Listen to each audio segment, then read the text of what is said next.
And it goes a little something like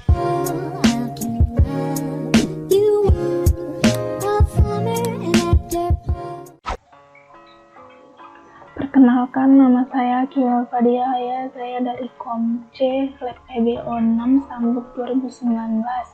Di sini saya ingin memaparkan program rekapitulasi nilai menggunakan pemrograman Java NetBeans berdasarkan dengan menerapkan objek dan kelas berdasarkan OOP. Jadi di sini ada package tugas PBO lagi. Di dalam package tugas PBO lagi ini terdapat dua kelas dan satu main program, yaitu tugas PBO lagi Java. Saya akan memulai dengan kelas pendahuluan. Nah, ini merupakan kelas pendahuluan. Nah, dalam perancangan pendahuluan ini terdapat metode yang diberi nama output pendahuluan. Dan di dalam metode ini terdapat perintah SOP untuk menampilkan output yang kita buat di dalam titik 2 ini, yaitu program rekapitulasi nilai. Selanjutnya kita akan ke kelas nilai. Nah, ini adalah kelas nilai. Kita mulai dari package tugas PBO lagi. Ini menunjukkan bahwa kelas nilai tersebut berada di dalam tugas PBO lagi package. Lalu ada import. Ini berfungsi untuk mengimport. Sintaksnya adalah import java.util.scanner. Lalu di sini ada scanner input.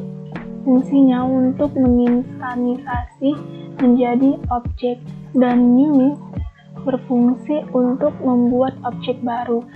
Dan input ini merupakan objek baru dari scannernya. Lalu ada beberapa atribut di sini, yaitu nama dan atribut-atribut lainnya yang bertipe data string. Lalu di sini ada atribut jumlah yang bertipe data integer. Lalu ada atribut-atribut lainnya juga. Selanjutnya di sini ada method yang diberi nama input nilai pelajar. Metode nilai pelajar akan meminta user untuk melakukan penginputan data. Data di sini adalah nama pelajar, nilai tugas, nilai UTS, dan nilai UAS. Nah, karena di sini akan melakukan proses penginputan data, berarti di sini kita membutuhkan kelas yang berfungsi untuk mengambil input dari keyboard. Dan di sini saya menggunakan kelas dari scanner. Agar dapat menggunakan kelas scanner ini, kita perlu mengimportnya terlebih dahulu ke dalam program. Dan ini adalah sintaksnya. Import java.util.scanner. Lalu kita harus menginstansasi kelas scanner menjadi objek agar dapat menggunakan metode-metode dan fungsi yang terdapat pada kelas scanner. Dan di sini objek baru pada scanner adalah input. Lalu di sini ada SOP jumlah pelajar. Nah, input jumlah pelajar ini akan disimpan dalam variabel jumlah, dan input nama pelajar akan disimpan dalam variabel nama. Begitu juga dengan nilai tugas akan diinput dalam variabel tugas, UTS dengan variabel UTS, dan input nilai UAS akan disimpan pada variabel UAS. Nah, di sini terdapat metode nextIn, yang mana metode ini dimiliki oleh objek input. Objek input ini merupakan perwujudan dari kelas scanner. Nah, metode nextIn ini berfungsi untuk melakukan pembacaan input dari keyboard atau user, di mana inputannya bertipe data integer. Begitu juga dengan yang lainnya. Di sini ada if. Pada metode ini kita juga akan menggunakan metode percabangan. Di sini if max sama dengan tugas dan seterusnya. Lalu jika kondisi tidak terpenuhi, maka dia akan ke percabangan kedua. Program akan mengecek ke percabangan kedua, yaitu di mana max lebih kecil dari tugas. Begitu juga seterusnya.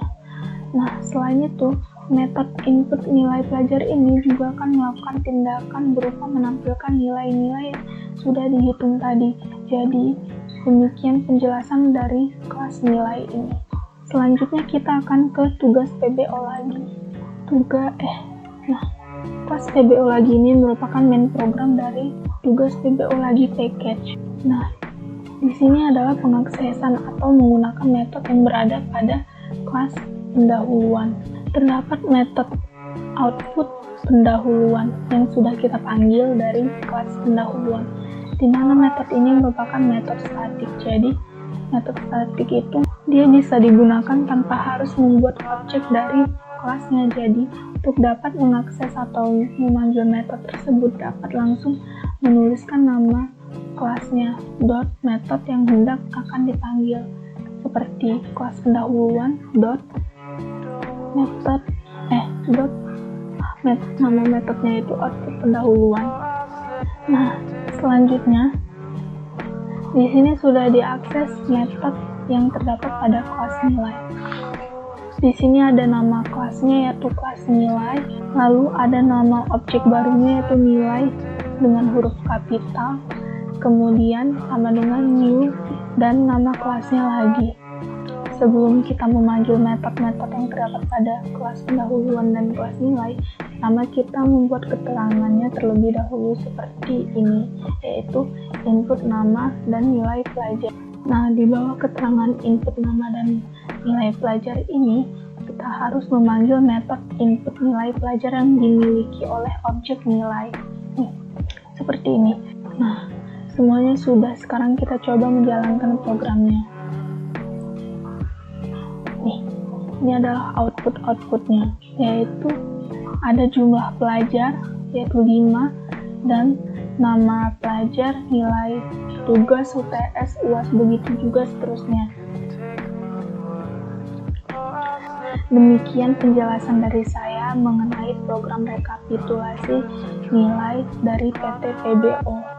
Saya mohon maaf jika program ini terdapat kesalahan. Terima kasih. Wassalamualaikum warahmatullahi wabarakatuh.